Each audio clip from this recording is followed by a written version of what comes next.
tumawag yung nanay ko. Like, mag-impake na kayo kasi kukunin ko na kayo dito sa Laguna for good. I entered this land talaga na full of positive hope. The reality hits na, kaya pala kami ulit pumunta dito kasi broken family na kami. I tried to be positive kasi I grew up na kailangan independent ka kasi wala kang aasahan na iba kundi sarili mo. Pero ko, yung problema ko sa iba. That's the time na question ko si Lord. Church goer ako, ganyan, nung bata ako, mabait naman akong bata. Ginawa ko naman lahat ng gusto mo. Ayoko tanggapin, isip for me, this is not the best plan. Nawala yung character ko dati na napaka-positive ko. Kasi kapag may kulang ka sa pamilya, feeling mo kulang ka na rin sa sarili mo. And that's the time na I feel so empty na pinapagod ko na lang yung sarili ko para hindi ko maramdaman lahat ng emotions na tinatry ko na itago. Ayoko na, hindi na ako pupunta talaga ng church. After nang magkaroon ng life group, finally, ito na yung life retreat. Life retreat Batch Chronicles, March 30, 2019. Tapos hindi ko alam na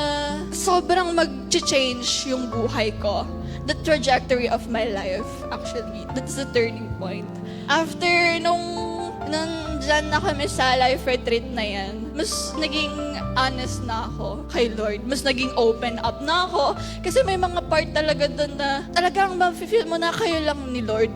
Huwag mong isipin yung ginagawa ng ibang tao. Kasi that's the goal of it. To be closer to God and to personally encounter Him. And God met me there. So to everyone who will take part in Life Retreat, I want to encourage you, come with an open heart and participate. Do not be afraid to be honest with God about what you truly feel, because Life Retreat is not just another event. It can become the place where you encounter God personally and where your life begins to change. So if you feel hurt, tired, lost, and distant, maybe this is the moment God is using you to bring you back to His love.